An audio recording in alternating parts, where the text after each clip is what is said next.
If you are wondering why you keep grinding every day at work and feel more and more lifeless, you are not alone. Hi, I'm SG Dad, sharing my journey from Singapore to Japan and figuring out how to build a life on my own terms together with my family. Right now, I'm serving my notice period in Singapore. Recently, I came across this book, The Pathless Path by Paul Millett, and it helped me put those vague, uneasy feelings into words. I will be sharing more personal takeaways from books and life experiences. So if you like such content, do consider subscribing. In this video, I will share how his ideas resonate with my own journey, and maybe they will resonate with yours too. The author, Paul Millett, was a high achiever. Straight A's, Dean's List, and graduated from MIT. He had a successful career in consulting, working for some big-name firms. After taking a break due to health issues, he started to realize that his life was being shaped by other people's expectations, not his own.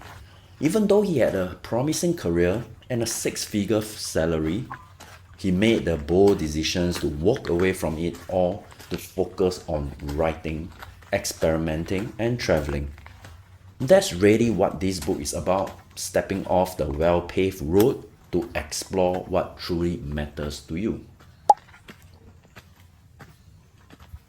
This book talks a lot about the default path.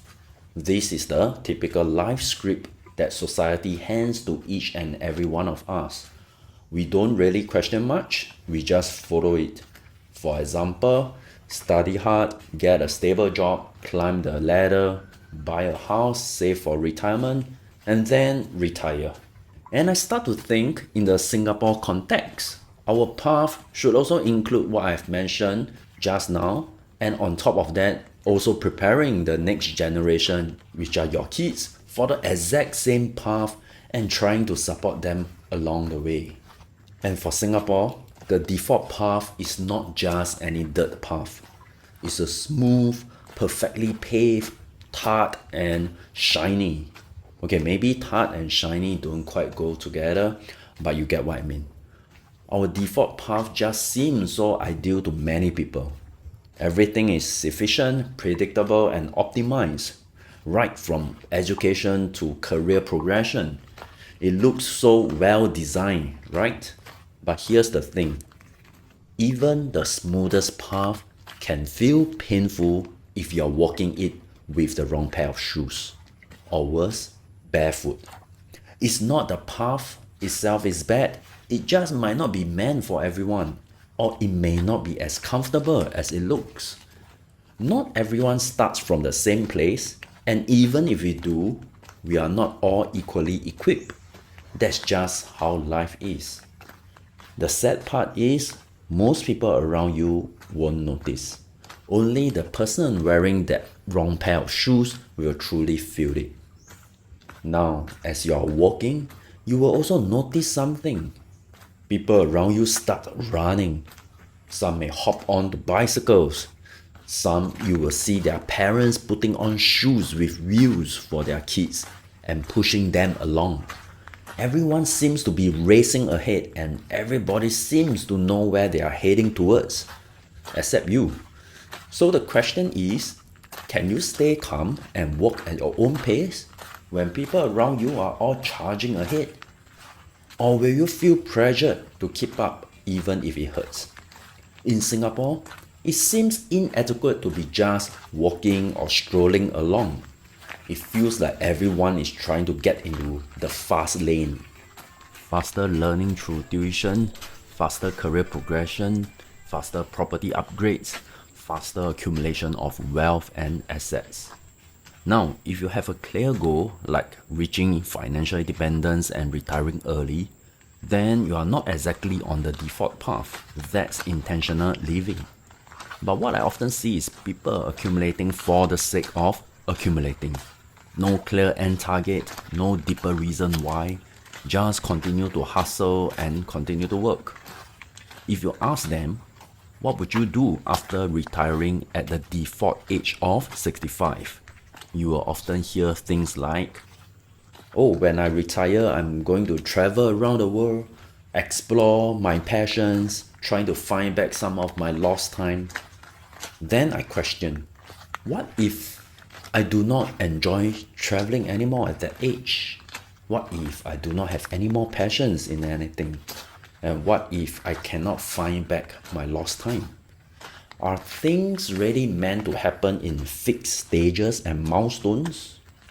Why do we feel the need to do certain things at a certain age and then save all the good things, the joy and enjoyment for later part in life when our health may already be declining? Anyway, don't get me wrong, just like the author, I'm not saying the default path is bad. It's safe, it's certain, and it has been tried and tested. But the key point is, it was tested by others, not by you. It worked for the previous generation, but that doesn't mean it's the right fit for this generation. Of course, if you are comfortable walking this path and it feels right for you, that's perfectly fine. Especially in Singapore, where the path is so beautiful and so many people around the world are trying to get a foothold here. You'll find plenty of companions walking alongside you. And as it gets more and more crowded, it's easy to start questioning yourself. Am I being foolish for not doing what everyone else is doing? And that's the power of the default path. Let's talk about the pathless path. This is a path filled with uncertainty. It's unconventional, with no clear signboards, no well-defined templates, and not many examples you can follow. And honestly, if there were ready-made templates for it, that would be pretty ironic, right? You often hear stories of people who tried to venture off the beaten track, getting bruised, stumbling, and struggling along the way. And in many cases, they eventually give up and return to the safety of the default path. So why is it that I only start thinking about walking the pathless path now? When we are in our 20s, people often encourage us to try something new. Things like entrepreneurship or chasing our passions. You'll hear comments like, you're still young, you have nothing much to lose. But I've always felt that being prepared, whether is it mentally or financially, before venturing out is just as important. When you have nothing to lose, it also means you may not expect much to gain. And because of that, it's easy to lose focus and eventually get pulled back onto the default path. Now that we are in our 40s, after years of walking the default path, we would think that it would be easier to step off, right? By now, we should be better equipped. We earn ourselves a solid pair of hiking boots. Our legs are stronger, our experience are richer. Logically, we should be more ready than ever to explore a different path. But it feels even harder now. Why? Because as we get older, our priorities shift. We have more responsibilities, more commitments, and margin for error gets smaller. We simply can't afford to get injured or stumble too badly anymore, whether that's financially, mentally, or emotionally. It's not because we don't want something different, but because the risks feel heavier now. That's why many of us end up staying on the default path, even when it no longer brings us much joy or fulfillment. Instead of stepping off, we keep buying new pairs of boots, hoping that the better gear will somehow make the same old walk feel more enjoyable. Now, because of that, people may go into the mode of quiet quitting or 躺平. These are more like passive response to a system you feel trapped in because you feel powerless to make any changes. So it's as good as giving up and staying disengaged and using that as a form of coping mechanism. On a micro level, like on a normal weekday, after working 8 hours in the office, you come home and just want to binge watch Netflix or doom scroll the social media. You just want to wind down to escape from the long day of work stress. On a more macro level, say over a time frame of a year, It's like going on vacations 2 to 3 times a year or weekend trips during long weekends to get that dopamine spike to stay motivated after months of staying in Singapore. That is how we cope with the discomfort. A lot of people say, I'm okay staying in my comfort zone.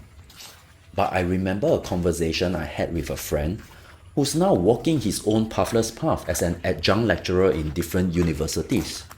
He shared an interesting perspective. A comfort zone is often just a bearable discomfort zone. You can tolerate it for now, but that doesn't mean it's truly comfortable. The danger is once your health starts to break down from staying in this so-called comfort zone for too long, it quickly turns into an unbearable discomfort zone. He came to this realization after seeing professors at his university develop chronic health issues after years of enduring that comfortable but taxing lifestyle. Interestingly, this idea is also mentioned by the author in the book. The author mentioned that people are surprisingly good at tolerating long-term misery as long as it is familiar and predictable. So most people may feel numb to it. They would rather endure it than face the unknown. The author highlights 3 key ideas about walking the pathless path. First is about embracing uncertainty. There's no guaranteed roadmap, no clear destination in sight. You will have to navigate through challenges and unknowns as they come, figuring things out along the way. Second, you need to redefine what success means to you. Are you still chasing a specific net worth or a magic number that allows you to fire? Or is it something deeper? On this path, you will have to rethink success and discover your own meaning and purpose in life. Lastly, to stay on the pathless path, you need to find what truly energizes you, the things that give you energy and keep you moving forward. Walking this pathless path can be lonely because most people are on the default path. Over the past few months, I have viewers coming forward to share their own journeys and offer their encouragement, and I truly appreciate that. You may not get this kind of support from people around you. As the author mentioned, people who value comfort and security often cannot understand why anyone would willingly pursue a path that increases discomfort and uncertainty. That's what makes this journey even more challenging. It's not just that the path itself is tough, it's also the feeling of being misunderstood or unsupported by those around you. But when you connect with others who are exploring a similar path, it suddenly feels a little less daunting. That's why community matters. It provides support, understanding, and encouragement. And honestly, that's one of the main reasons why I started this channel, with the hope of building a community along the way. Anyway, I want to end with this reflection. The default path focuses on the destination, but the pathless path is about embracing the whole journey. Every detour, every quiet moment, even the times when you don't know what's happening or where it's leading. It's like playing an open world game. At the start, most of the map is dark. You don't see the full picture.